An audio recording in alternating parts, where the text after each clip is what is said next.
और पाकिस्तानी वायुसेना पर सूत्रों के हवाले से बड़ी खबर यह है कि पाकिस्तान एयरफोर्स के पास ईंधन की कमी है।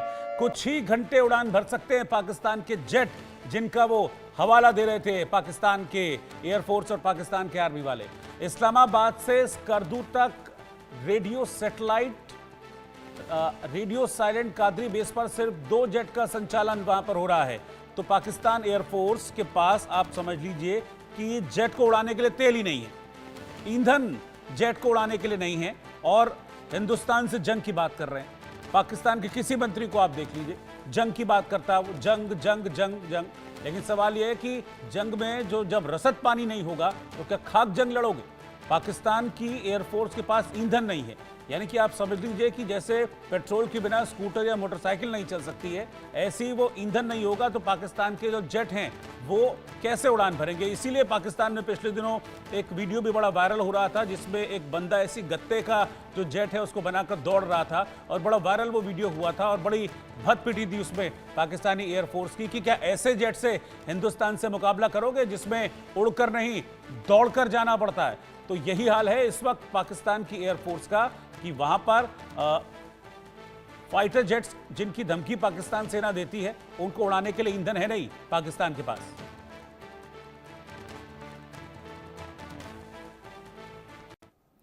और पाकिस्तान पर भारत की वाटर स्ट्राइक से इस वक्त समझ लीजिए कि भगदड़ जैसी स्थिति बच गई है। शहबाज और मुनीर के खिलाफ आवाम भड़की हुई है। जल आपूर्ति रुकने से महायुद्ध भड़कने का डर है।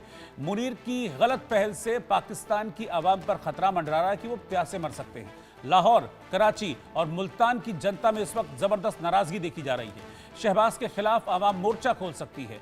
अब तक भूखा मारा, अब प्यासा रखेगी सरकार, इस तरह के नारे वहां पर लग रहे हैं। आप सोचिए जरा क्या स्थिति हो गई है।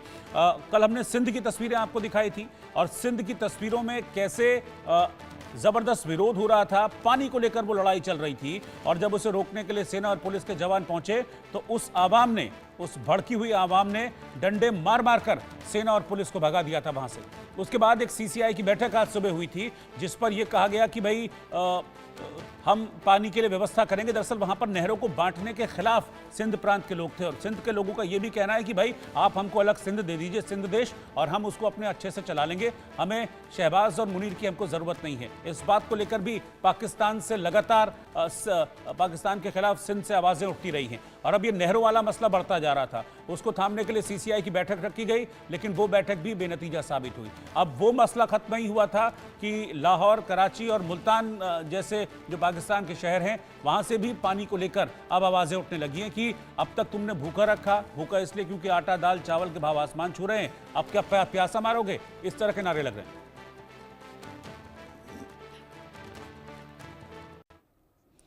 और एहसान फरामोश तुर्की अपनी आदत से बाज नहीं आ रहा है। एहसान फरामोश की आदत थी तुर्की की, और वही आदत फिर दिख रही है। पाकिस्तान के सपोर्ट में खुलकर तुर्की आ गया है और कहा है कि हम हर मुश्किल में पाकिस्तान के साथ हैं और पाकिस्तान का समर्थन करना जारी रखेंगे। भारत पाकिस्तान में तनाव में कमी होनी चाहिए, यह बात तुर्की की तरफ से की गई है, एर्दोगन की तरफ से की गई है, जो कि तुर्की के राष्ट्रपति है। लेकिन आप यह समझ लीजिए कि जो इस वक्त पर पाकिस्तान का साथ दे रहा है, मतलब वो खुले तौर पर आतंकवाद को अपना समर्थन दे रहा है। और ये वही तुर्की है, बहुत पीछे की बात नहीं है। अभी जब भूकंप आया था तो भारत की तरफ से विमानों में भरकर मदद भेजी गई थी, और कहा था कि भाई देखो ये हम मदद भेज रहे हैं क्योंकि भूकंप आपके यहाँ आया हुआ है, इतने लोग उस भूकंप की बलि चढ़ गए हैं, कई लोगों की जान चली गई है, रहने खाने की व्यवस्था वहाँ पर थी नहीं। यहाँ से पहनने के लिए कपड़ा भेजा तुर्की, यहाँ से खाने के लिए हमने सामान भेजा, रसद भेजा तुर्की को, यहाँ से भर भर कर विमानों में। लेकिन उसको तुर्की आज इस एहसान फरामोशी के साथ लौटा रहा है कि वो पाकिस्तान के साथ खड़ा होने का दावा करता है, और ये कहता है कि हम इस हाल में पाकिस्तान के साथ खड़े हैं, हम हर हाल में पाकिस्तान का समर्थन करेंगे। लेकिन साथ ही साथ सीख भी दे रहा है भारत को कि भाई दोनों देशों के बीच तनातनी नहीं होनी चाहिए। तो हम कहना चाहेंगे अपनी सीख तुर्की अपने पास रखे। हमें पता है कि तुम एहसान फरामोश हो और आप रहो पाकिस्तान के साथ, लेकिन होने वाला कुछ भी नहीं है। और पाकिस्तान भी आप देखिए कि जगह जगह अब कटोरा लेकर भीख मांग रहा है। कभी तुर्की के पास पहुंचता है, कभी चीन के पास पहुंचता है, कभी ईरान के पास पहुंचता है, और रेस्ट ऑफ द वर्ल्ड से मदद मांग रहा है। लेकिन सब जानते हैं कि पाकिस्तान आतंकी मुल्क है, इसलिए किसी तरह की मदद उसको मिल नहीं रही है। और उल्टा वर्ल्ड बैंक की रिपोर्ट आई थी 2 दिन पहले, वो ये कहती है कि पाकिस्तान में इस तरह की हालत है कि भूखमरी होगी और 1 करोड़ लोग भूखे मर जाएंगे।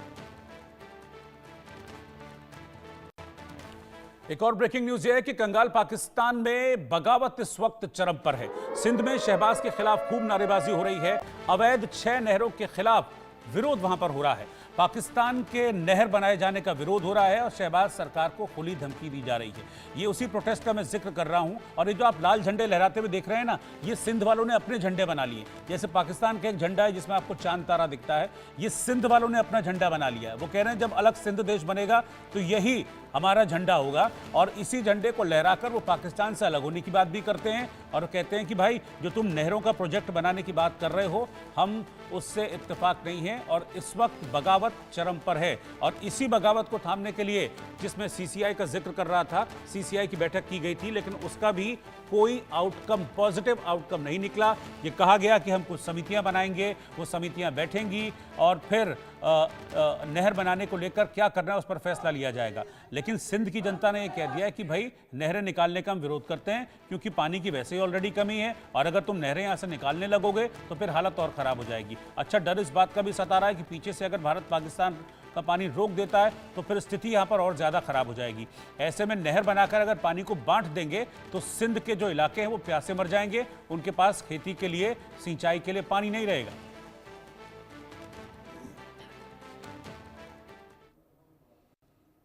और एक और बड़ी खबर मैं बता दूं कि आज भारत में जो पाकिस्तानी हैं उनके लिए आखिरी दिन है, क्योंकि आज उन पाकिस्तानियों को हर हाल में भारत से वापस अपने मुल्क पाकिस्तान लौटना होगा।